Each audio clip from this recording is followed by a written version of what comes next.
Happy September 300th, 2020. It's National Chewing Gum Day, and holy shit, does anyone have any heroin-infused gum? Wow. It's a special day. We're announcing a new segment at the News Again. What the fuck was that? And by God, what else is there to say? Last night was the first presidential debate of the 2020 general election.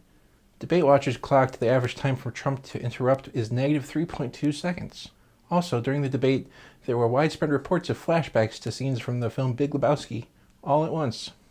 Shut the fuck up, Donnie. An editorial note, before you say both sides, fuck you. During the debate, a group of supporters found themselves called to action by the president, a white supremacist gang. This was in response to a very soft lob of a question from the moderator. The moderator in question, Chris Wallace, seen here vaguely worried that he's destroying democracy, may spend the rest of the election season in a drunken stupor. I don't blame him. Later, after the debate, he said, "I'm just sad with the way last night turned out." In response, most of America said, "Yeah." It's clear who the loser was here. America. Fuck yeah. Our next story, because that one is too depressing to continue, is about history. Or about what might become history.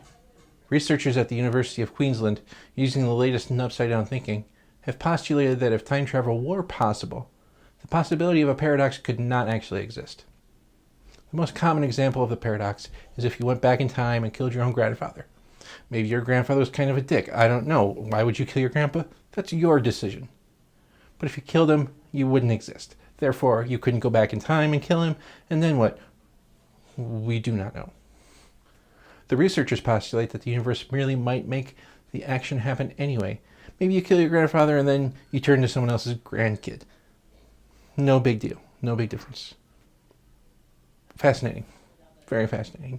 Could this be a solution in the Mandela effect? The world may never know, but come back in a few days and let us all know.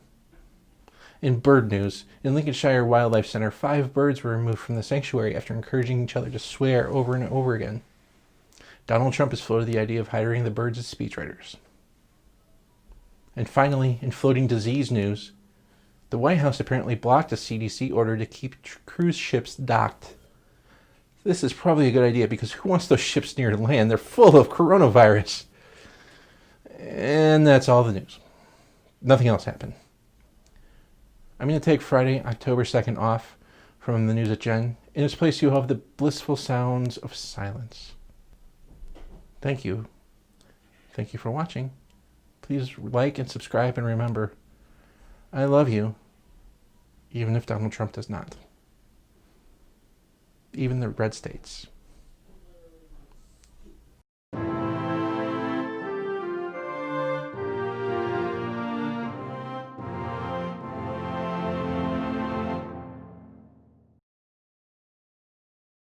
Shut the fuck up, Donnie.